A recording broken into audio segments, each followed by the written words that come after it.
Hello again to another Agricolor React. Today we'll be watching You Should Really Know These Facts About the Electoral College by Top 10s. And it's Simon Whistler presenting it again, so it'll be definitely something I'm gonna learn. I'm not an American, I kind of understand how Electoral College works. Kind of. So let's just jump in and learn something new today. The 1973 children's education program Schoolhouse Rock featured cartoons and catchy songs explaining the fundamentals of maths, grammar, and the functions of the United States government. The song for the cartoon about the US Electoral College contains the lyric, "Everyone who graduates becomes a president." Thus far, most presidential candidates who have won the Electoral College vote have won the presidency. However, that process has not been as simple as a Schoolhouse Rock song lyric. In this video, we will explore why the Electoral College was founded, how it works, and why to whom it's a benefit remains a subject of continual, contentious debate.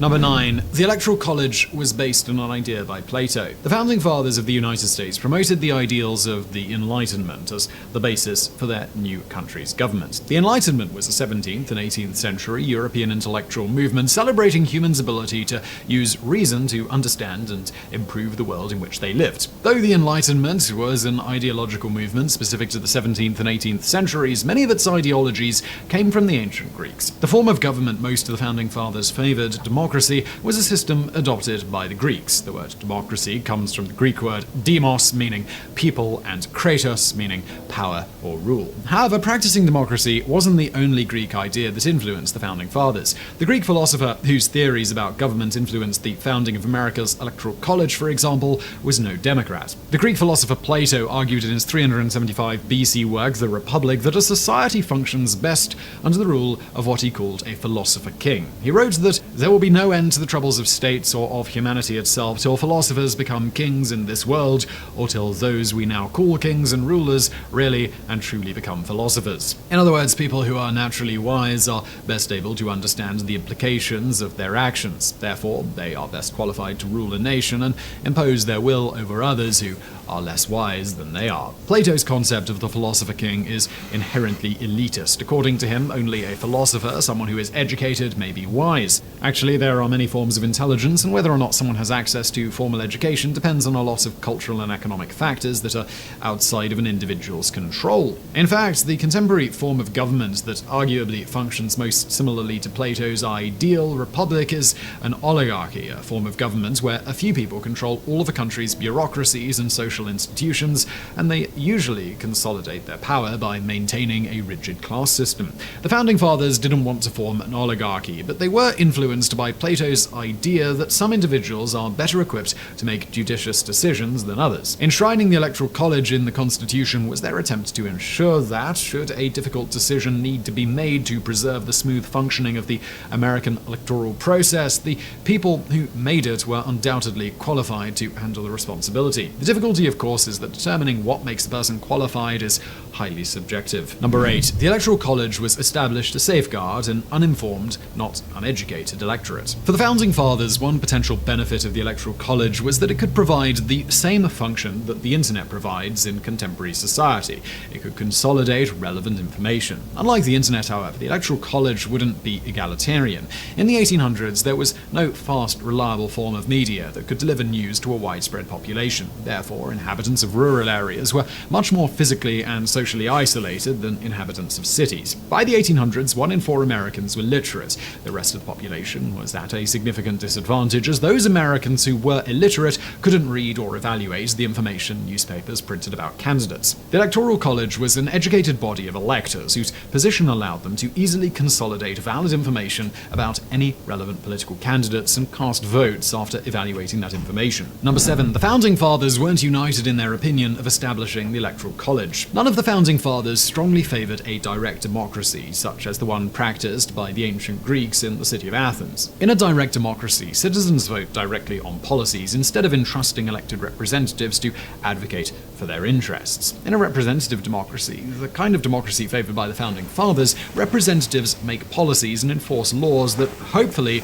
represent the interests of the citizens who voted them into office. The Founding Fathers envisioned the Electoral College as a body of educated electors who would recommend promising presidential candidates to the U.S. House of Representatives. The House of Representatives would settle any presidential election that the populace contested. Alexander Hamilton, who penned Federalist Paper No. 68, the document relating to the Electoral College, believed the body would ensure only the best presidential candidates competed for the office. George Washington and James Madison both warned that the factionalism promoted by political parties would weaken America's democracy. The Founding Fathers believed the Electoral College would promote presidential candidates of whom most members of the U.S. House of Representatives would approve. Congress's unity would prevent political parties from forming because in most contested elections, Congress would choose the president. In fact, George Mason, a Virginian delegate to the 1787 First Constitutional Convention, predicted Congress would choose the president 19 times out of 20. The Founding Fathers did not accurately predict the future of the Electoral College because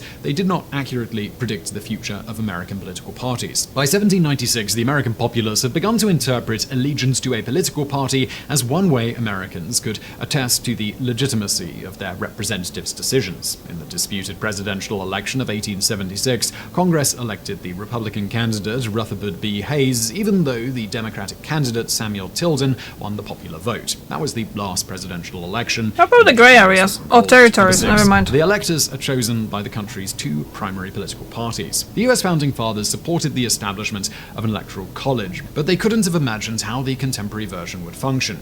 As previously mentioned, they didn't predict political parties' rise to prominence. As one would expect in an ideal democracy, electors are chosen by the voting populace.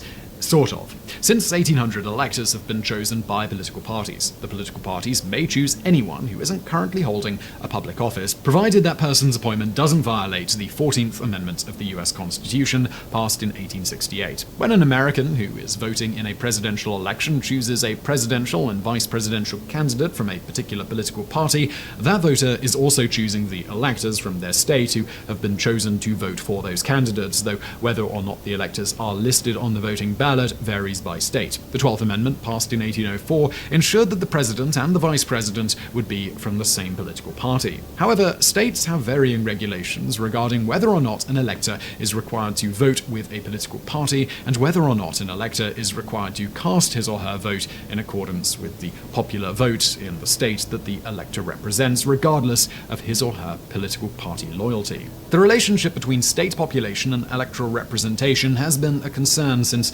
America's founding. That's why two houses of Congress were established. In the Senate, each state's voters elect two senators. In the House of Representatives, the number of representatives who represent individual districts in a particular state is determined based on the state's population. The functioning of the Electoral College is also determined by how a state's population might affect its representation. An electoral vote from a sparsely populated state, such as Montana, is worth more than an electoral vote from a comparatively populous state, such as New York. Thus, it is possible for a presidential and vice presidential candidate to lose the popular vote while winning the Electoral College vote and therefore the presidency. This has happened 4 times in the country's history, in the presidential elections of 1876, 1888, 2000, and 2016. Number 5. The US isn't the only country that has an Electoral College as part of its electoral process. The United States isn't the only country where the heads of state are chosen by an indirect voting process. According to the CIA World Factbook, other areas with electoral colleges include Burma, Estonia, India, Madagascar, Nepal, Pakistan, Trinidad and Tobago, Vanuatu, and Vatican City. However, none of the electoral colleges in these areas makes a final decision to elect a head of state. That is the responsibility of the area's legislative body. But I was thinking the that practice of cheese allowing there an with electoral college to I actually voted elect a head of state is unique weird. to the United States. In other areas, the legislative bodies have more authority than the electoral colleges, just as the Founding Fathers incorrectly believed would be the case for their country. Number 4. The US is the only country with an electoral college where replacing that body is seriously debated. Among the countries with electoral colleges, only presidential candidates in America seriously argue that the college should be replaced. Of the 2020 Democratic presidential candidates, 3 argued that it should be abolished, 2 suggested that it should be reformed, and 2 openly supported it. However, the question of whether or not the US Electoral College should be reformed or abolished is a deeply partisan issue with each of America's two political parties, Republicans and Democrats, favoring whichever course of action would most benefit each party. According to a March 2020 Pew Research Center poll, 58% of Americans favor replacing the Electoral College with a system wherein the presidential candidate who wins the majority of the popular vote wins the presidency. Number 3. None of the Electoral College's decisions have served as precedents for future decisions. Since states' policies related to their electors vary greatly, none of the electors' decisions in previous elections serve as precedents for current votes. To the extent that there is uniformity in electors' conduct, that uniformity has been imposed by the US Supreme Court. For example, the Supreme Court has ruled that since the Constitution doesn't grant agency to states' electors, faithless electors, electors who wish to vote against the interests of the parties that selected them, may be required to sign contracts ensuring their party loyalty. They may be fined or replaced if they act against their political party's interests. Electors are only expected to vote in accordance with their state's popular vote if their state requires they do so. Number 2. The Electoral College was founded to promote equality, but only among some of the population. In the 1776 Declaration of Independence, Thomas Jefferson wrote, "All men are created equal." However, one of the reasons the relationship between a state's population and its representation in the Electoral College concerned the US Founding Fathers was because not every man was considered a citizen. The most popular states were the states with large slave populations, but slaves were not considered citizens who were eligible to vote. Section 1, Article 2 of the Constitution, sometimes called the Three-Fifths Compromise of 1787 states, representatives and direct taxes shall be apportioned among the several states which may be included within this union according to their respective numbers, which shall be determined by adding to the whole number of free persons, including those bound to service for a term of years, and excluding Indians not taxed 3/5 of all other persons. This compromise was intended to appease constitutional delegates from southern states who wanted each slave to count as one person, and constitutional delegates from northern states who didn't want slaves counted as part of the state's population. Of course, this compromise exploited the slaves. Their presence increased the voting constituencies in their states without expanding the state's electorate, as they were not granted civil liberties or voting rights until after the 14th Amendment passed in 1868. Number 1. The US Constitution doesn't contain the phrase Electoral College. One reason the role the Electoral College plays in presidential elections changes over time is because the Founding Fathers didn't provide detailed guidance for future generations. The Constitution doesn't include the phrase Electoral College, though a body of electors is briefly described in Article 2, Section 1. In Federalist Paper number 68, Hamilton describes a system wherein, in contested presidential elections, Congress, not the Electoral College, selects the president. Currently, the Electoral College selects the president in contested elections. Electors' authority has changed over time. However, there is no precedent for how it may change in the future, if it changes at all. So I really hope you found that video interesting. If you did, please I did, Simon, I did. Below. Don't forget to subscribe. Thank you. I'm already subscribed to most of the channels from. Okay, so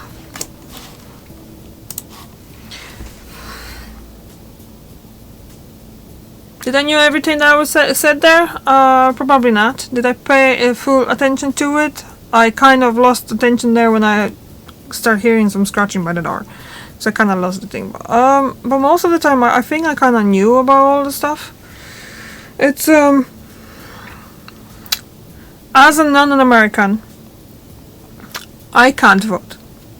And so I shouldn't really, I think that I shouldn't really have much to say. But I think that in these times, when the information is available to pretty much everyone at just like a flick of a finger, or a tap of a finger, I should say, on the mobile phones and stuff like that, Electoral College shouldn't really be part of voting in this 21st century. That's my opinion anyway. So, what do you think? What do you think? Okay, thank you very much for watching, and I'll see you tomorrow. Bye bye bye.